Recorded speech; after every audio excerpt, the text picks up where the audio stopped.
This morning, new developments in the fight over voting laws in Georgia and beyond. Overnight, ESPN reporting that the All-Star game will now be played at Coors Field in Denver, Colorado, after the MLB moved it from Atlanta to protest Georgia's controversial election law. This comes as Texas Governor Greg Abbott refused to throw out the first pitch at yesterday's Rangers home opener because of the MLB's move. And as the debate heats up, two other Republicans are now weighing in. Former President Trump releasing a statement saying that Georgia law didn't go far enough, while Minority Leader Mitch McConnell saying something truly extraordinary, that corporate CEOs should stay out of politics. Joining me now to discuss this, Eugene Daniels, White House reporter for Politico and co-author of Politico Playbook, and Greg Bluestein, political reporter for the Atlanta Journal-Constitution, the man who knows Georgia best. Eugene. There is no elected official in the United States of America that courts corporate dollars and tracks their interest more than Mitch McConnell, CC, Citizens United. What in the world is he talking about here? It's really interesting to watch as Republicans like Mitch McConnell are fighting with big business when they've been friends of big business for a long time, right? He kind of gave this veiled threat that if corporations would invite serious consequences. But Republicans don't really seem to have the same issue with corporations getting involved in politics when it comes to donations, for example. Like that level of involvement in politics passes muster for Republicans and always have. What we know is that donations are also a way to show values, which is what the Coca-Cola and the MLB and all of these in Delta are saying that they're doing.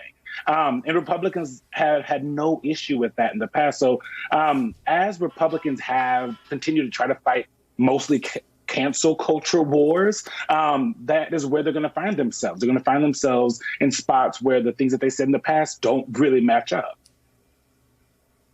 Okay, but Greg, the big argument we always hear is that business leans Republican. Now people are saying business is siding with Democrats. That is absolutely not true. Business sides with business. Look at their stock prices. They do whatever they need to do to keep their customers paying and their employees working. Does all of this not tell us just where the American people are, not where CEOs are leaning politically? Yeah, that's a good point. I mean, look, what you're seeing now is the early stages of a conservative counterpunch to what Republicans, what Eugene just said, that cancel culture. The Texas governor refusing to throw out the first pitch. State lawmakers in Georgia are foregoing free Coca-Colas in their offices. There's calls to boycott Coke, Delta, other companies that spoke out. How effective this will be remains to be seen. Even former President Trump, even after he called for a boycott of Coke, he was seen in his office with a Coke right behind him in the picture. But there's also a split among Democrats over whether these tactics are effective. Some are calling for their own boycotts of companies that have staying on the sidelines. Others are worried that it can make it easier for Republicans to paint them and to pin the blame on them for any sort of economic fallout. So there's a little divide on both parties over this right now. Okay, how about a little too late to the party with a side of hypocrisy? In Georgia, if these corporations really cared about this issue, it wasn't a surprise. If they really wanted to be activists, why didn't they make these moves before the vote? Yeah, look, I polled 10 of the top companies in Georgia maybe a month ago, and it's almost to a company, the ones that responded at least, kind of gave mild statements about how important fairness and integrity is to the process, but didn't have any sort of specific objections to the legislation. So your comments right now, right there, are exactly what Democrats in Georgia are saying, is they're late to the party. Coke and Delta didn't come out with their statement opposing these voting restrictions when it counted, until after the legislation was signed into law. Yeah, you want the free press. Where were you when it made a difference? Eugene, a Republican argument here is that voting laws are actually more restrictive in a number of Democratic-controlled states than in Georgia. Does that argument have any truth to it? Not really. There's, as per usual with politics, it's not as easy as the side wants it to be. In defending the part of the Georgia law that would prevent people from getting food and water, they pointed to Delaware as having kind of a similar law. It does not. That section of the state's law is specifically tied to bribery. It doesn't even mention food or water. New York does have a clause about people not handing out food and drinks near polling places, but the caveat is that it can happen if it's of little value, so less than $1, which water certainly falls under.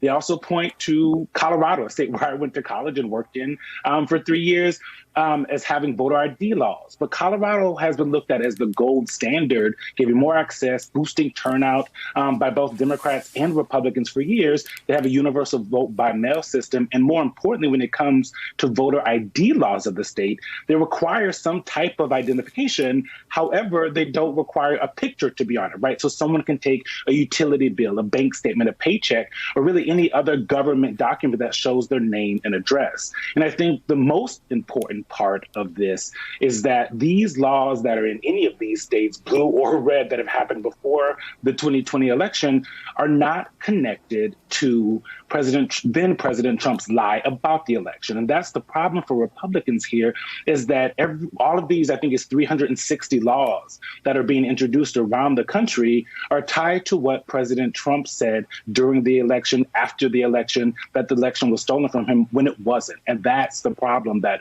voting experts, voting rights law experts, and Democrats are pointing to, that you can't divorce the two. Hey, thanks for watching our YouTube channel. You should know that you can follow today's top stories and breaking news and catch up on your favorite MSNBC shows all in one place. Download the NBC News app today.